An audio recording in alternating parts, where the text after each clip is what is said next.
वो कावड़ देना।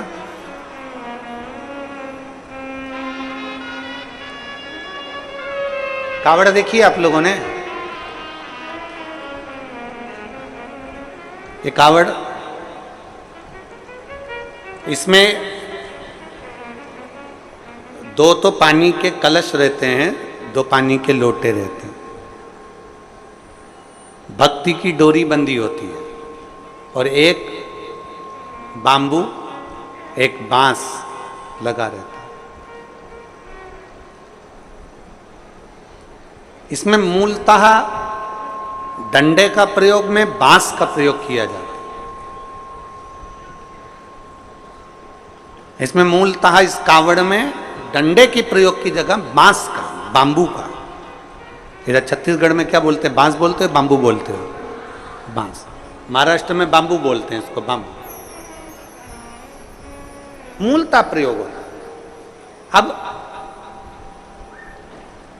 जब हम इस कावड़ में अगर देखें तो सबसे मुख्य अगर कुछ होता है कावड़ ले जाने में तो वो बांबू होता है, बांस होता है। और बांबू का जो पेड़ होता है, बांस जो होता है, उसमें थोड़ी दूर तक अच्छा रहता है, फिर गठान आ जाती है, फिर थोड़ी दूर तक अच्छा रहता है, फिर गांठ आती है, फिर थोड़ी दूर तक अच्छा रहता है, फिर गांठ आती है। बोलो देखा कि नहीं देखा आप लोगों ने? बांबू में जगह जगह पर गांठ आती रहती है और बांबू अंदर से पोला रहता है। कोई कोई बांबू, कोई कोई बांस ठोस भी होता है, पर कितना भी ठोस हो बांस, उसके अंदर थोड़ा ना थोड़ा पोलापन रहता ही रहता।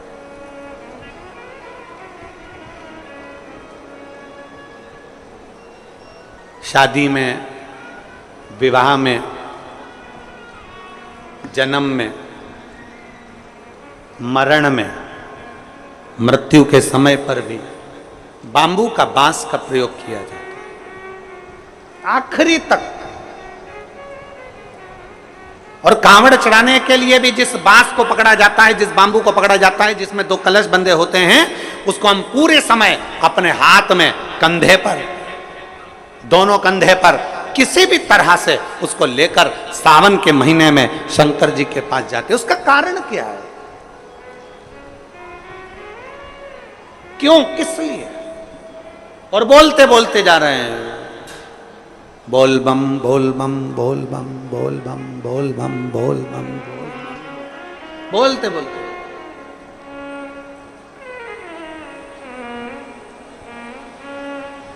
एक श्रीमद् भागवत कथा सुनी आप लोगों ने? जम के बोलो जरा, जम के। सबने सुनी है भागवत जी? भागवत जी में एक प्रसंग आता है कि धुंधकारी बांबू के अंदर, बांस के अंदर जाकर बैठ जाता है। 7 दिन की कथा होती है। 7 दिन में धुंधकारी फिर वो बांस के 7 गांठों में से बाहर निकल जाता है और उसकी मुक्ति हो जाती है, उसका मोक्ष हो जाता है।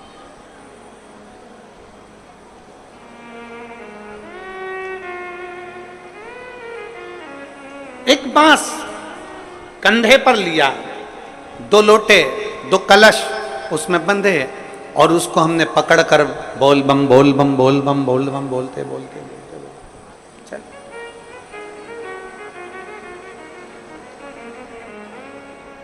आखिरी में हम जो बांबू पकड़े हैं, जो बांस पकड़े हैं, वो बांस की महत्वता सावन के महीने में क्यों हो जाती है? क्यों कावड़ बांबू पर ही बांध कर ली जाती है? उसका कारण क्या है? उसका केवल एक कारण है, हे देवाधिदेव महादेव, इस बांबू में गांठें हैं। और सरलता में जाइए, देखो, बहुत बहुत सरलता में जाइएगा। हमारे भारत की भूमि के जो जगत गुरु शंकराचार्य जी हैं, वो भी अपने हाथ में दंड रखते हैं, वो भी बांबू, वो भी बांबू, वो भी बांस।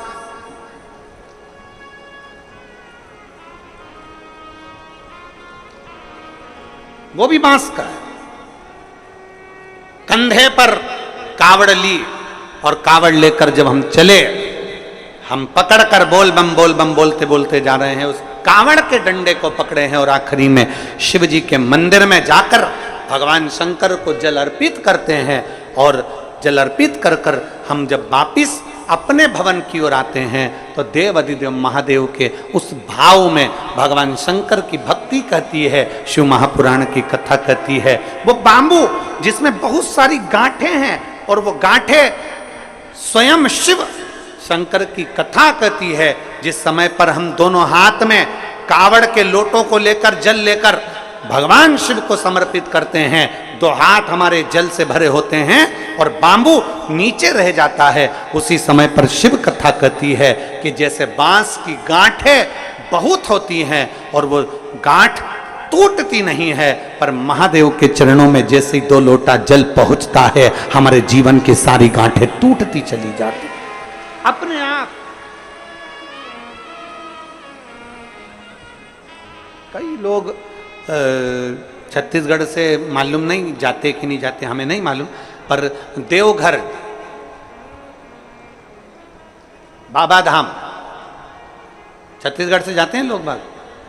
हाथ उठाओ जरा, जाते हैं? अरे बहुत बढ़िया, रखो रखो, बहुत बढ़िया। देवघर जाते हैं, सुल्तानगंज से जल भरकर देवघर तक पैदल 150 किलोमीटर तक बाबा का नाम लेते लेते लेते लेते भगवान का भजन करते करते चले जाते। उसके दरवाजे तक पहुंच गए, जल महादेव पर चढ़ा कि नहीं चढ़ा वो मतलब नहीं है, वो मूलता नहीं है, पर आप भगवान के दरवाजे तक जब पहुंचते हो,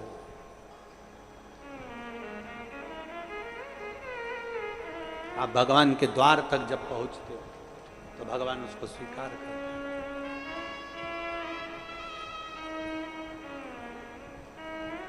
पहुंचते हैं हम उसके दरवाजे तक जब पहुंचेंगे तो सुख का अनुभव अपने आप होगा, अपने। शिव कथा कहती है, कावड़ लेकर